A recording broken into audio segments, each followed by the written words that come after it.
I'm very happy to be at SU. Before I get into APA, I want to premise it by saying this is about APA format for the most part, strictly. So rather than teaching content. So if you're here thinking I'm going to teach you how to brainstorm and conceptualize a paper from, the brainstorming process, moving on into the writing process, that's not this. This is APA format, the format that we use at SU for research papers. So if you do have a question, I'm going to separate the questions. If they're easy to answer and they're simple and they have to do with the content that I've shared, then I'll do my best to answer the question. If it involves a very detailed response, I'm going to ask that you email the question, because I would like to provide examples of the information, because it can get a little bit more complex, I think, depending on the question. So we'll do that. And of course, just to let you know, this APA came about in the 7th edition, came about in October 2019. So this book is very, very involved. I don't know if you can see the tabs here. I don't know if you can see the book, but I don't have everything memorized. So I might need to reference my book if I don't recall something, okay? So let me just get into it here.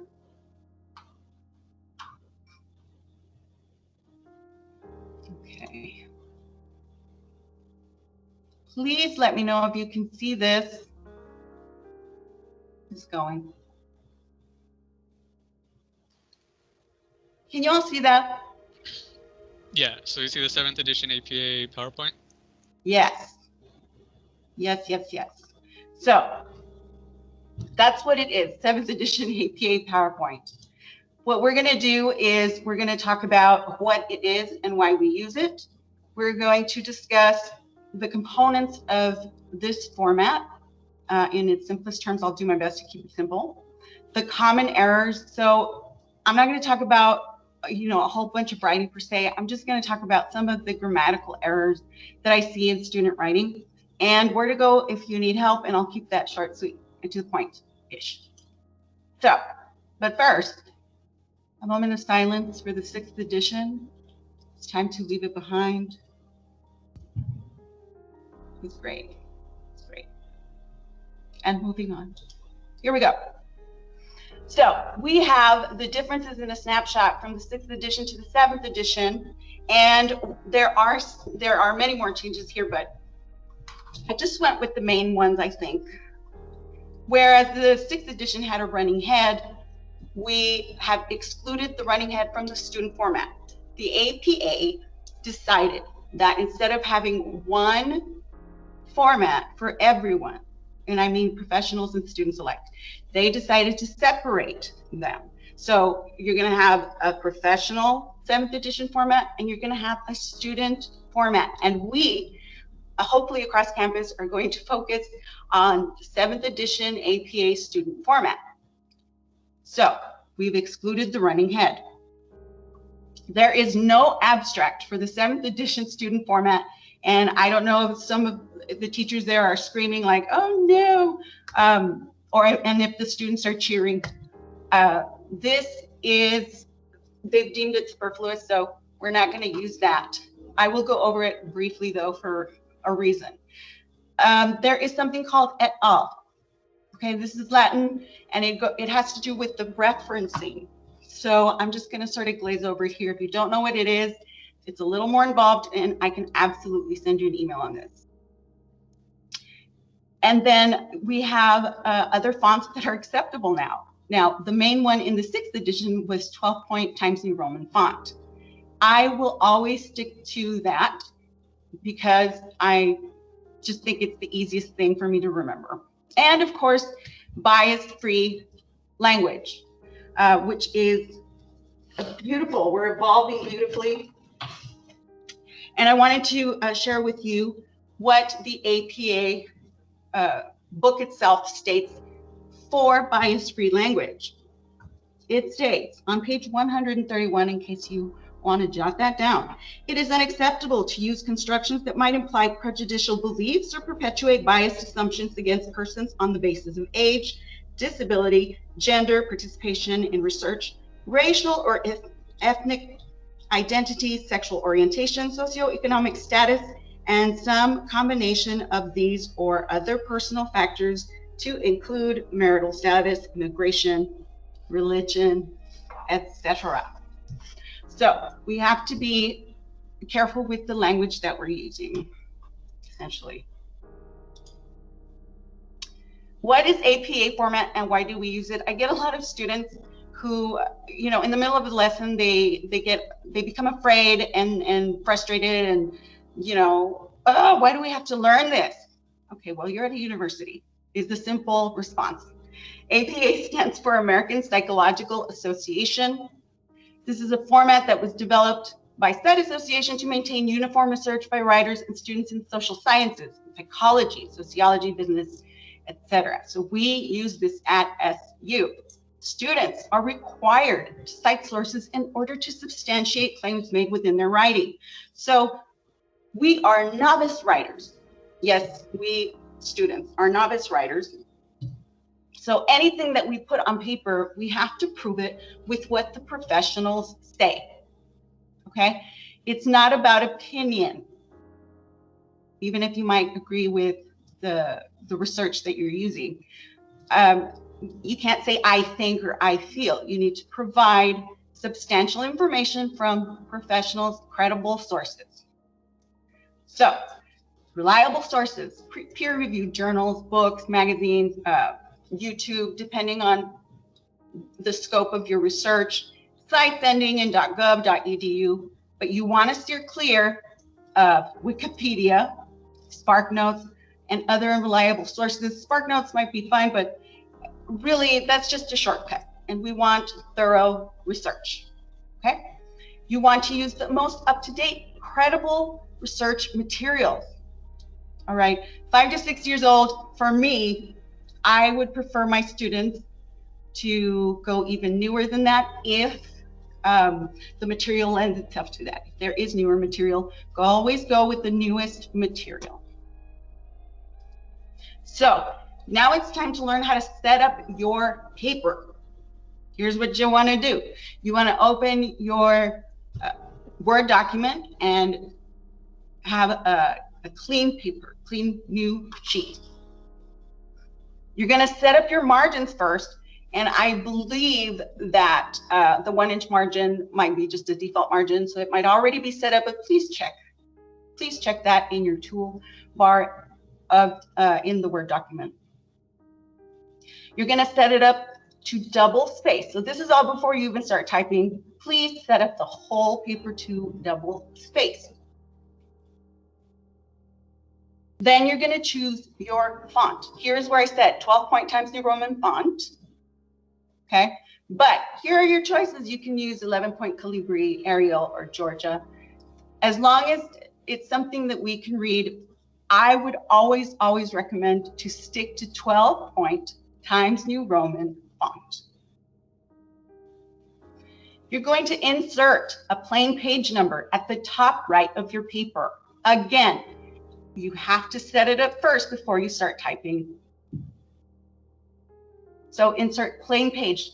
What I mean by plain page number, say that 10 times real fast, is that there is no period, there's no hashtag or whatever you guys call it. It's just a number at the top right-hand corner. Once you're done with your page number, you're going to click out of that, okay? And then you're going to make sure that your cursor is at the center of your paper, the top, just after your page number. And you're going to click enter 3 to 4 times. Enter, enter, enter, enter. I always do 4 times because, you know, I'm into symmetry. It makes me feel good. So 3 or 4 times is fine. Your title must be bold, in bold print. Please notice that. This is a template that I use with my students. So the brackets, you would delete the bracket and then put in the title. Then you're gonna, let me move over here. You're gonna, from the title, you're gonna hit enter twice. Enter, enter. You are the author of the paper that you are writing, hopefully, that you're gonna turn in. Okay, so your full name would go here. Click enter one time. School, we are at Southwest University, and I hope you know that. Click enter one more time. Your course, you're gonna type in what your teacher wants you to type in, and it's typically what's on your schedule.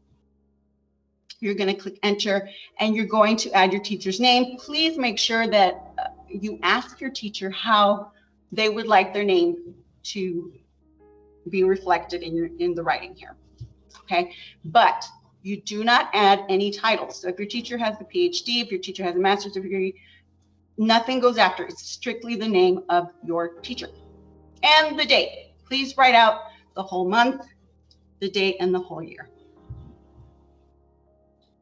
So now your title page is done. It's done, done, done. And you can move on with your life. Well, actually, you can move on with page 2. If your teacher is a real abstract stickler and says, I need an abstract, I need it in my life, can't live without one, then it would go after the title page. My recommendation to the teachers is that all of us are on the same page, see what I did there, and we are excluding the abstract. But if there's someone out there who is desperate to teach their students how to use this, then it would go after the title page, and you would have the title abstract at the top of the page. It is in its particular format is the box format, so there's no indents, and it's no more than 250 words, and it is a summary of the body of your paper. So the meat, the main information, the important statistics, just the main ideas of your paper go in the abstract. Now, you're ready with your body, okay? So here's the body of your paper. You'll see top right, page 2, since I did not add an abstract. We're gonna add the title again. Make sure that you are in the center for your title, okay? Then you're gonna press enter, align it to the left, and click the tab because you need an indent to begin your writing. So I'm going to go into headings a little bit here. The headings can get a little bit hairy depending on the amount of writing that you're doing. Typically for what we do here, I don't do headings because my assignments aren't that long, okay? But really it all depends on your teacher and you know, how much information they want you to put out there. Level 1 headings are bold print and centered. Level 2 headings are bold print and flush left. So here I've just put an example, you know, the title is in the center. And this is an example of a level 2 heading where it says headings are bold and flush left for level 2 headings. And then down here, another example of a level 2 heading, if I'm going to start another paragraph with other information. That might confuse you, but just be aware that there are headings, okay? And I'll get more into that a little bit later. In text citations, my people, this is the most important thing because you want to avoid plagiarism. You want to give credit where credit is due. You want to write your paper and you want to tell me from where you got that information, okay? You have to.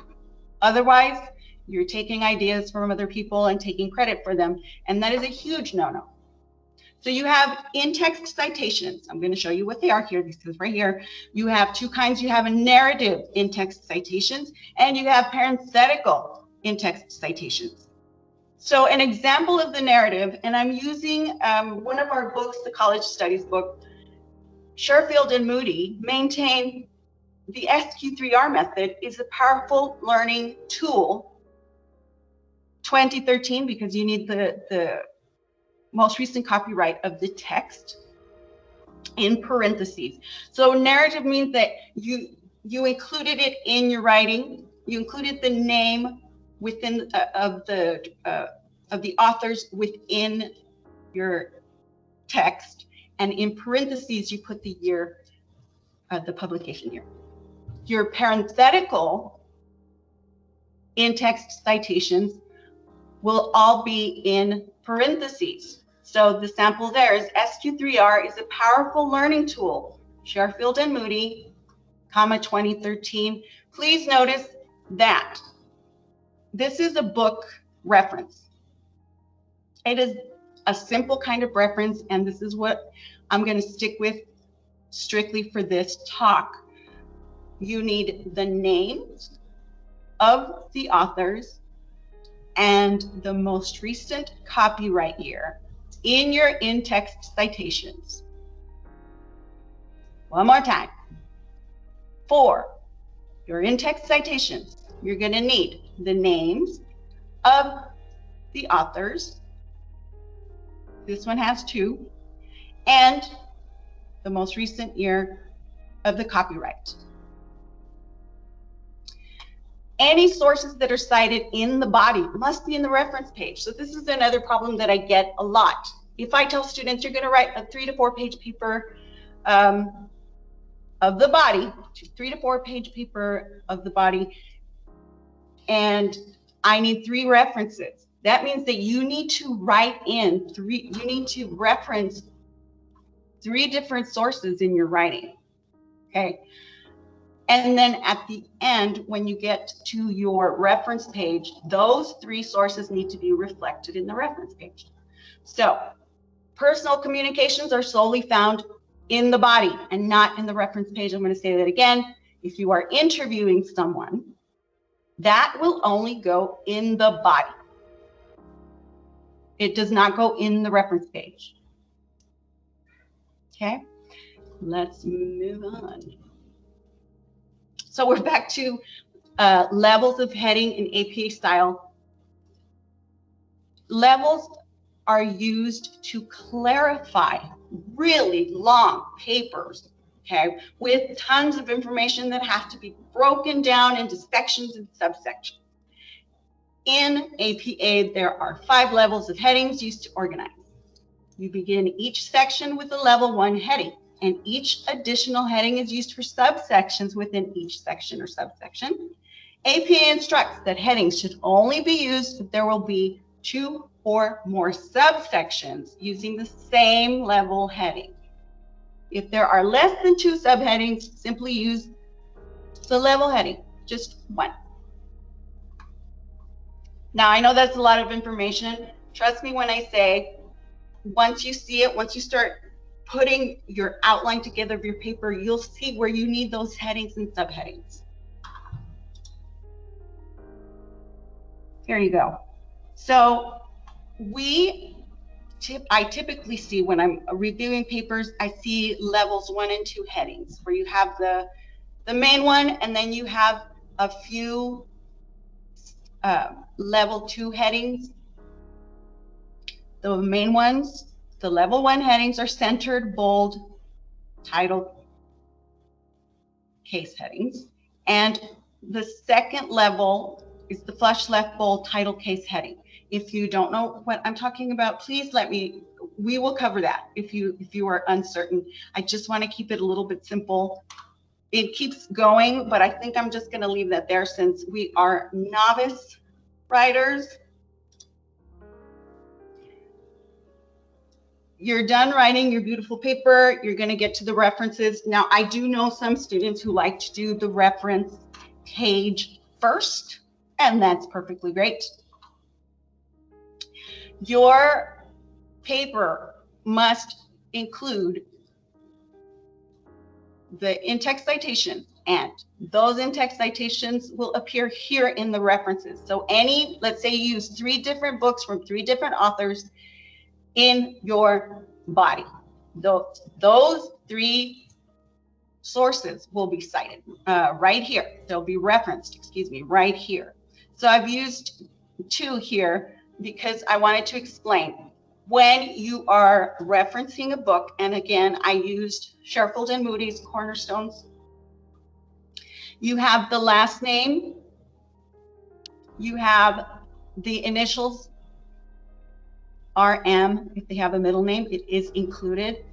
R period, M period, comma, ampersand, Moody, comma, P period, G period, that's the first initial and middle name. Again, you'll see the copyright year in parentheses with the period.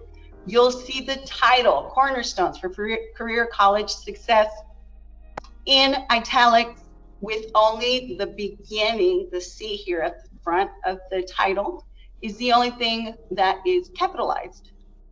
APA likes to keep you on your toes. And your 3rd edition here with the publisher.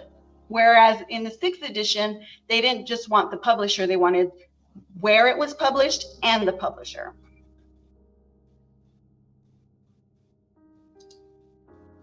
So here's where we get a lot of mistakes here with the writing. And again, I'll do my very best to keep it simple.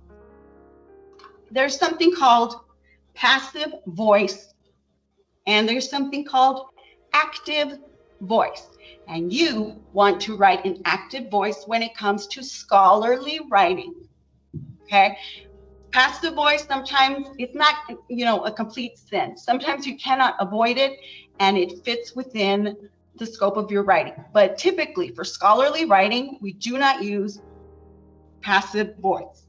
Passive voice is where the subject is the recipient of a verb's action. That's what makes it incorrect. And active voice is where the subject acts upon its verb. Okay, I'm going to say that again. Passive voice is when the subject is the recipient of a verb's action, and active voice is where the subject acts upon its verb. I'm going to give you some examples, and I was, trying to make this as simple as possible, so I didn't put the definitions down, and I'm regretting it. So, incorrect passive voice. The lamp broke. Okay, you see the recipient of a verb's action. Can a lamp break on its own? The correct way to say it is to be direct and give me a clear subject and say, I broke the lamp, or you can blame it on your siblings. My sibling broke the lamp. Okay, the lamp was broken by me. By is a preposition. Me is not a subject. You have to be direct. Okay, I broke the lamp. Tell me directly who did what. There were rumors about his quitting. Okay, you're trying to avoid giving a name here. The rumors were started by him. So there's a weakness in this, and you want to be direct. Okay, so he started the rumors is the direct way to go. You want to be direct because you're informing here. So contractions in point of view, simple, do not use contractions. Okay, so can't, should be, cannot, won't, should be, will not, ain't, should be, not even done. I'm just making sure y'all know that. Then you want to write only in 3rd person. So you're going to avoid the word I. Okay, if your teacher wants you to do a reflection paper and lets you use I, then that's fine if your teacher allows it for that particular assignment. Avoid the word you. Okay, so if you want to say you can't end a sentence with a preposition, you would write instead, one cannot end a sentence with a preposition. That's so fancy. One. So we continue with the incorrect who versus that. I was the one that gave them the gift. You are not a that. I was the one who gave them the gift. They were the ones that made me smile. They were the ones who made me smile. He was the one that got away. Katy Perry, you got it wrong, sister. He was the one who got away. You'll never be able to hear that. Okay. So incorrect use of comma and preposition. There are many, many, many, many, but these are the ones that I see most. Okay. If you have a sentence that is, there was nothing but what she said. Comma, but does not work here. Okay. This conjunction does not work here. You can't do it with the comma because the phrase what she said is not a complete sentence. It's not a complete sentence. You need two complete sentences if you're going to put them together with a comma and a conjunction. And it says here, there was nothing but what she said. Comma should be used with the conjunction only with independent clauses. Number two, I was in the room because she asked me. I see so many people putting a comma before because. You do not need that comma. There is no reason for that comma because it's a preposition. I was in the room because she asked me. If you started the sentence, what? Because she asked me, comma, I was in the room, period. That would be an introductory prepositional phrase, and you need the comma if you start the sentence with a preposition. We ate lunch. We went to the store. This is putting two complete sentences and mashing them together with a comma, and the comma is too wimpy to hold those two. So in this case, you can absolutely use your comma and. We ate lunch and we went to the store because you have a complete sentence. We ate lunch and we went to the store is a complete sentence.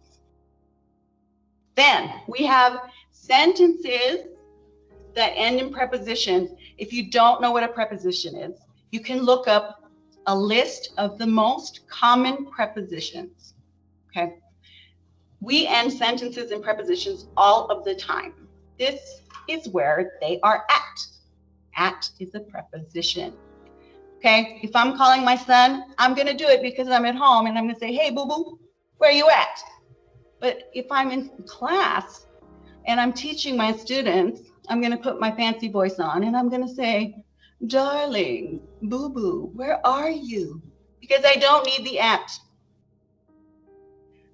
This is what I'm referring to is the next example. This is incorrect. To is the preposition. This is to what I am referring.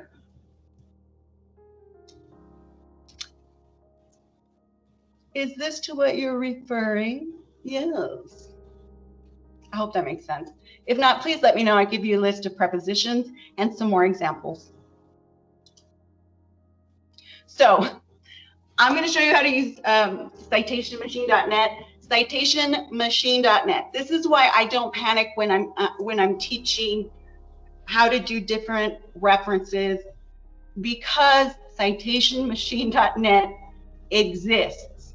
This is going to help you generate the correct format for any kind of resource for your reference page, for the end page, where it can get a little complex depending on what your resource is. Okay, if you have a YouTube resource is referenced differently from a peer-reviewed journal, a magazine, a book, etc. So Citation Machine will help you. I've also included the APA help site here if you want to take a screenshot of that. And of course, my email address, lflores@southwestuniversity.edu. I knew I threw a lot at you. I just want to show you one more thing. And I want you to consider this, that If this is overwhelming, that is okay. I feel that way with math. If this is completely new to you and it went in your ear and out your nostril, that is okay. That is why we are here. You have English teachers that want to help you learn this. And you will learn this with a little effort on your part, because this is just a drop in the bucket of all the wonderful things of which you're capable. Okay, your potential is huge. This is a drop in the bucket. You remember that. Citationmachine.net. You're going to log in. You're going to type in citationmachine.net. You're going to go to the first hit that you get, which is Citation Machine. You're going to click Create Citation. And it's going to ask you to choose a source. Is it a website? Is it a book? Is it a journal? Well, we're using a book, so I'm going to click on the book. And then it asks you for the title or the ISBN number. In a book, if you turn over the book, excuse me, if you turn the book over, you'll see that you have an ISBN number. As part of a lot of your classes, you have Cengage Unlimited. So you'll notice a lot of books that you're using are coming off of the Cengage platform. So what you can also look into, and we'll get with some of the faculty to make sure that this resource is provided to you guys.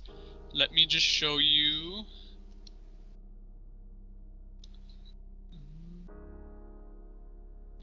There is a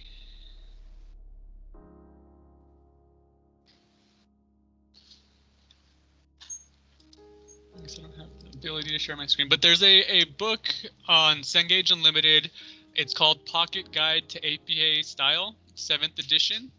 So you guys can actually, log into your Cengage Unlimited accounts and access that book.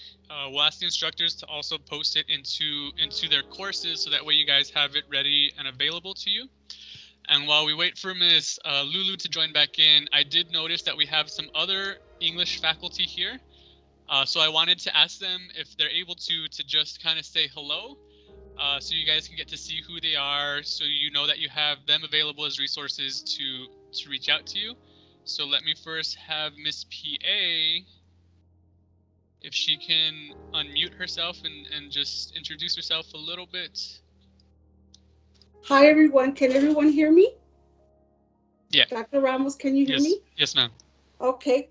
Yes, so my name is Miss PA, and I've been teaching for Southwest University for about 4 years. I do teach some of the English courses. So if you ever need help for any paper or essay, so on and so forth, let me go ahead and give you my email address. It's mpeay@southwestuniversity.edu. I also teach math. So I know this is not related to English, but I teach math. So if you also need help with any of your math courses, I do teach business math and also the algebra courses.